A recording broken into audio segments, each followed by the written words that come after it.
తీసుకొని వెళ్ళి గౌరవనీయులు యోగి ఆదిత్యనాథ్ గారికి, ముఖ్యమంత్రి వర్యులు యోగి ఆదిత్యనాథ్ గారికి చూపించడం జరిగింది. ఆయన ఒక్కసారిగా అది చూసి ఒక్కసారిగా మమ్మల్ని అందరినీ దగ్గరికి తీసుకొని, అంటే ఎంత గౌరవంగా అభినందించారంటే అంత గౌరవంగా అభినందించి, ఈ సినిమా ఈ భారతదేశంలో అద్భుతంగా నడుస్తుంది వెళ్ళండి అన్నాడు అని ఆయనే పోస్ట్ చేశారు. ఆయన ట్విట్టర్లోనే ఆయనే పోస్ట్ చేశారు.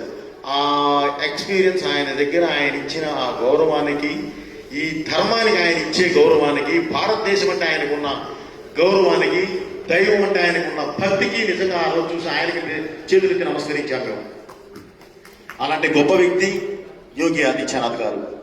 అలాగే ఈ రోజుకి భారతదేశానికి వెన్నెముక లాంటి ఒక ఆర్ఎస్ఎస్ సంస్థ, ఆ సంస్థ చీఫ్ గౌరవనీయులు మోహన్ భగత్ గారు ఎంత గౌరవంగా అంటే, ఇదే చిన్న ఫుటేజ్ ఆయన చూసి ఈ సినిమాని మేము